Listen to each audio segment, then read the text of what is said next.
Students, आज हम 10th class का कृपा राम खेड़िया 5वां पाठ देखेंगे। इससे पहले हमने 10th क्लास के 4 पाठ कंप्लीट कर लिए हैं। आपने अपनी नोटबुक में वह कर लिए होंगे। अब आगे देखिए, इनका जीवन परिचय है। जन्म 1825 विक्रम संवत में। इनके पिता का नाम जगराम था। इनका जन्म स्थान खराड़ी गांव के पास जिले में पाली के में बताया जाता है। इनकी रचना काल है 1864 विक्रम संवत में। इन्होंने अपनी रचना कृपा राम खेड़िया राज्य रसोठा नाम से इसलिए लिखा क्योंकि इनका जो एक सेवक था वह निसंतान था, और वह जब कृपा राम खेड़िया जब बीमार हो गए तो इनकी बहुत ज्यादा सेवा की उन्होंने, और हर समय लेकिन वह उदास रहता था। तो कृपा राम खेड़िया ने उन्हें पूछा कि आप हर समय उदास क्यों रहते हो? तो उन्होंने बताया कि मेरे कोई संतान नहीं है, मेरे मरने के पश्चात मेरा नाम कैसे पूजा जाएगा। इस बात की ही मुझे हर समय जो समझ रहती है, चिंता रहती है।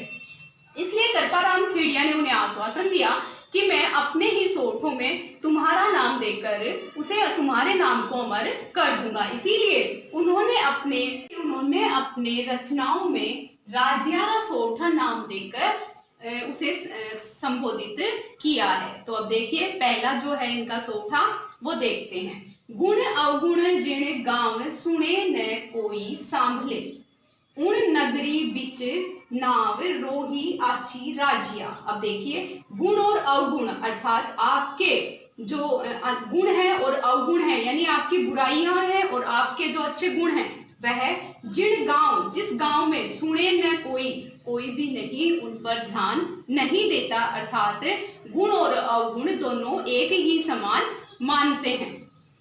कोई सांभले यानी उस पर कोई भी ध्यान नहीं देता, आपके गुणों को, आपके अवगुणों को, आपकी अच्छाई, आपकी बुराइयों को एक ही समान मानते हैं। उस गांव में रहने से अच्छा है उन नगरी अर्थात उस गांव में रहने से अच्छा है विच नाव रोही, आप निर्जन, रोही अर्थात निर्जन स्थान, आप किसी निर्जन स्थान में जाकर रहे। तो देखिए, इसके माध्यम से जो पहला सोटा है उसके माध्यम से कृपा राम खेड़िया ये कहना चाहते हैं कि आप जहां आपके गुण और अवगुणों को बताने वाला हो, आपके दोषों को बताने वाला हो, आपकी अच्छी बात होने पर आपकी प्रशंसा करने वाले हो, तो वहां आपको रहना चाहिए। लेकिन जहां गुणी व्यक्ति भी है और अवगुणी व्यक्ति भी है और दोनों को एक ही नजरिए से देखा जाता है, तो वहां रहने में आपका कोई सार नहीं है। उस जगह से रहने से अच्छा है आप किसी निर्जन स्थान पर जाकर निवास करें। अगला देखो, सोठा नंबर 2 में देखिए, कारज सरे न कोय बल पराक्रम हिम्मत बिना, हल कार्या की होए रंगाशाला राजिया। तो देखिए, कारज अर्थात कार्य, सरे यानी पूरे नहीं होते, बल और पराक्रम और हिम्मत, अपने कार्य को पूरा करने के लिए सबसे पहले व्यक्ति में बल, पराक्रम और हिम्मत का होना अति आवश्यक है। हल कार्या ही होए रंगाशाला राजिया, अगर आप में हिम्मत है, पराक्रम है, तो आप अपने कार्य को सफलता से पूर्ण कर सकते हैं। लेकिन अगर रंगाशाला अर्थात जो रंगे शिहार होते हैं, शिहाड़ा अर्थात, अब देखिए यहाँ जो है ये शब्द आपको दिखाई दे रहा है, यह हिंदी जो है डिंगल भाषा उसका शब्द है।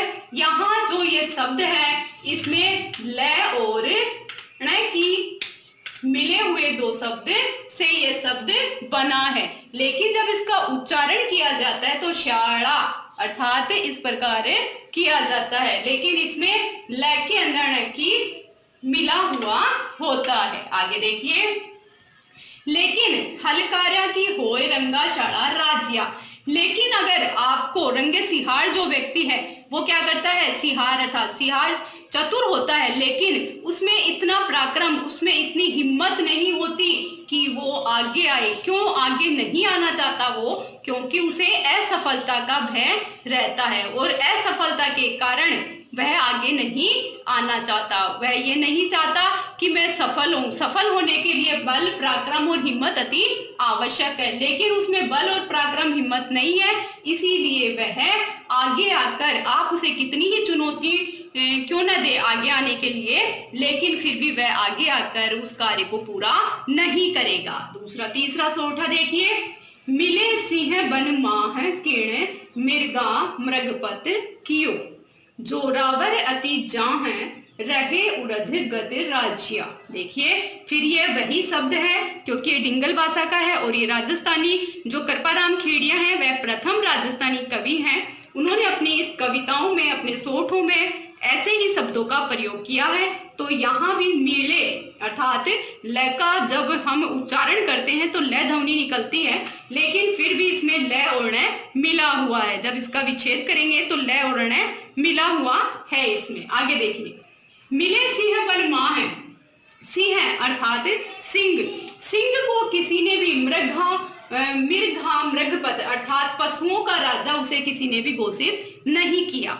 वह स्वयं अपने जोरावर, अपने जोर पर, अपनी ताकत के बल पर पशुओं पर राज करता है, पशुओं का राजा कहलाता है। उसे किसी भी वन के किसी भी पशु ने उसे अपना राजा नियुक्त नहीं किया। वह स्वयं अपने बल, पराक्रम और हिम्मत के द्वारा ही बल जो है वहां का राजा बन गया। रह उद्गत राज्या, उसी प्रकार अगर व्यक्ति में हिम्मत है, पराक्रम है, बल है, तो वह अपना स्थान कहीं भी सर्वश्रेष्ठ बना सकता है। व्यक्ति को अपने स्थान को सर्वश्रेष्ठ बनाने के लिए हिम्मत और पराक्रम की अति आवश्यकता होती है। तो ये थे हमारे सोठा नंबर 3 तक के जो व्याख्या थी। इसके नोट्स मैंने आपको डाल दिए हैं और ये व्याख्या करवा दी है।